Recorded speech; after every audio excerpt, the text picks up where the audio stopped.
Badara Samb, qui est le secrétaire général de l'Alliance des forces de progrès dans la commune de Thiès-Ouest. Nous le félicitons au nom du secrétaire général pour cette forte mobilisation des militants de l'Alliance des forces de progrès ici dans la commune de Thiès-Ouest. Il a exactement fait ce que demande le secrétaire général Moustapha Niasse, qui est de massifier le parti partout au Sénégal et dans la diaspora. Deuxièmement, d'élargir les bases du parti à travers l'arrivée de nouveaux militants. Et troisièmement, consolider les acquis de la coalition Benno Bokk Yakaar. Vous avez tous suivi le 14 mai dernier. L'AFP a fait une mobilisation exceptionnelle à la place de la promenade des Thiessois. Et aujourd'hui, c'est la première étape d'une série d'actions successives que nous allons mener dans la commune de Thiès. Après Thiès-Ouest, nous ferons non seulement les autres communes, mais nous ferons les quartiers les plus populaires et les plus populaires à Thiès pour justement aller à la rencontre des Thiessoises et des Thiessois et échanger avec eux sur le projet de faire gagner la coalition Benno Bokk Yakaar aux prochaines élections législatives de 2017. Ce travail, c'est la rencontre à la base. C'est la raison pour laquelle, Badara, nous vous félicitons. Nous vous réitérons notre amitié, notre engagement autour des valeurs qui structurent l'Alliance des forces de progrès, qui sont des valeurs de patriotisme, qui sont des valeurs d'engagement, mais qui sont également des valeurs de reconnaissance et de loyauté. Un philosophe disait que la politique, ce n'est pas de la morale, mais elle ne peut pas se faire sans la morale non plus. C'est la raison pour laquelle je félicite les braves femmes qui se sont mobilisées depuis ce matin, ici aux résidences SAMS de Thiès, mais également la jeunesse de l'Alliance des forces de progrès, pour leur dire que le pays qui nous a vu naître, le Sénégal, à qui nous devons tout, naturellement, nous devons être prêts à être debout, à partager avec nos compatriotes les résultats du gouvernement du président Macky Sall. Je l'ai rappelé la dernière fois, sur le coût de la vie. Quel est le Sénégalais qui ne peut pas le constater? Je peux parler de la farine qui fait l'actualité depuis quelques jours. J'ai dit à Sédhiou hier que en 2012, le sac de 50 kg coûtait 22 500 francs. Au jour d'aujourd'hui, ce sac de 50 kg coûte 17 500 francs, soit 10 000 francs de baisse entre 2012 et 2017.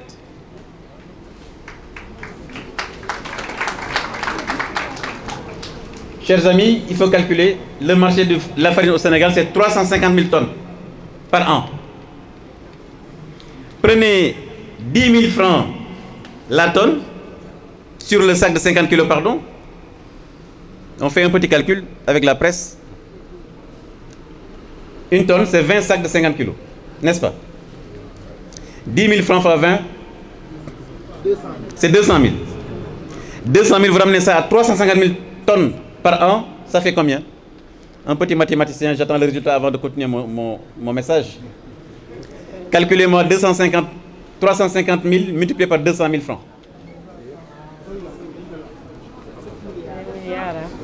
Non, 7 milliards de francs. Chers amis, c'est 7 milliards de réduction sur la farine qu'on a obtenu entre 2012 et maintenant. Mais ça, c'est le bilan du président Macky Sall. Donc quand j'entends des gens dire que le prix de la farine a augmenté, il faut qu'ils donnent les chiffres aux Sénégalais et aux Sénégalais. Ensuite, le prix du gasoil qui est utilisé dans les boulangeries, il a baissé de 92 francs le litre.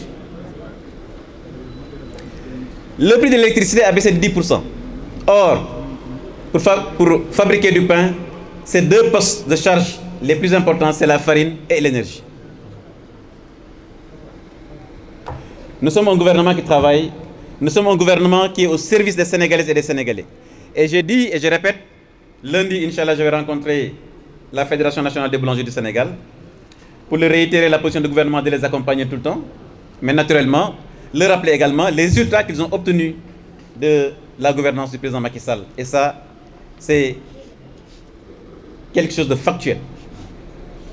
Je peux dire la même chose sur le riz, chers amis. Je peux dire la même chose sur les hydrocarbures. Je peux dire la même chose sur le pouvoir d'achat en général. Voilà ce que nous partageons avec les Sénégalais et les Sénégalais. Et naturellement, nous pensons qu'à la suite de cette tournée que je vais mener dans toute la commune de Thiès, aujourd'hui nous sommes là, la semaine prochaine nous serons ailleurs. Naturellement, les Sénégalaises et les Sénégalais de Thiès, les Thiessoises et les Thiessois vont donner une large majorité à la coalition Benno Bokk Yaakaar aux élections législatives du 30 juillet 2017. Je vous remercie. mbokk yi ci wàllu résultat yi nga xam ne moom le président gouvernement bi nga xam ne président Macky Sall moo ko samp jox leen yenn ay résultats rek ndax résultats yi bëri nañu dama ne wàllu farine 2012 sàkku 50 kilos bu farine mu ngi doon jar 22 500 Badara firil ma loolu mu leer 22 500 22 500 mooy ñeenti junni ak juróomi téeméer. ñeenti junni ak juróomi téeméer en 2012 fii may wax ak yéen tey saaku 50 kilos mu ngi jar 17 500 17 200 exactement. 17 200 mooy ñetti junni ak ñeenti téeméer ak ñeent fukk. léegi boo jëlee wàññi bi diggante 2012 ak tey ça fait 22 500 mooy 17 200 ça fait combien. ñaari junni 17 500. 22 500 mooy 17 200 ëpp na ñaari junni de. 10 300. voilà. ñaari junni ak juróom-benn fukk.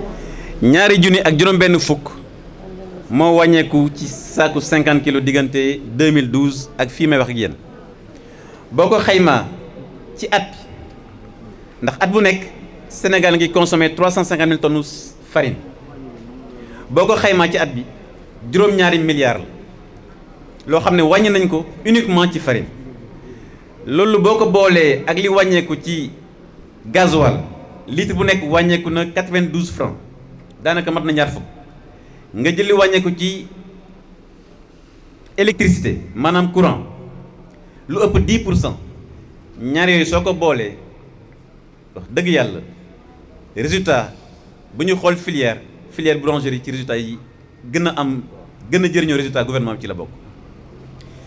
loolu nag warul ne gouvernement bi day yem foofu rek déedéet dañuy continuer di liggéey ak ñoom pour gën leen a jàppale seen liggéey ñu gën a am résultat ndax bi ñu wàññi baguette mburu à 150 maanaam fanweer saaku 50 kilos ñu ngi ko homologué woon 18 000 francs ndax saaku 50 kilos dama leen fàttali ne c'est un prix homologué maanaam gouvernement moo fixé prix bi 18 000 francs la 18 000 francs fii may waxee ni ñu koy jaayee 17 200 waaw loolu dafa wàññeeku am dafa yokku. wàññeeku dama leen di laaj yéen peuple bi lay laaj dafa wàññeeku am dafa yokku loolu mooy résultat bi nag chers amis mais altine ak jàmm naa daje ak la fédération nationale des boulangers du Sénégal incha allah mois de juin nañ def ak ñoom concertation bu yaatu genre les assises de la boulangerie parce que am na ñu ñuy wax yoo xam ne lu am solo la ndax am na boulanger yoo xam ne dañuy ñëw samp ci benn quartier sans autorisation du ñu am NINEA du ñu am Fra du ñu am benn loolu sax baaxul ci wér-gu-yaramu doomu aadama donc yooyu la ñuy waxtaanee ak ñoom pour mu nekk décision boo xam ne le gouvernement en concertation avec les acteurs et la chaîne de valeur maanaam boulanger les meuniers les consommateurs ñun ñëpp ñu dajaloo ci assises yooyu pour ñu jël dogal yoo xam ne sénégalais dina am un bon pain dans de bonnes conditions avec un prix compétitif maa ngi leen gërëm maa ngi leen sant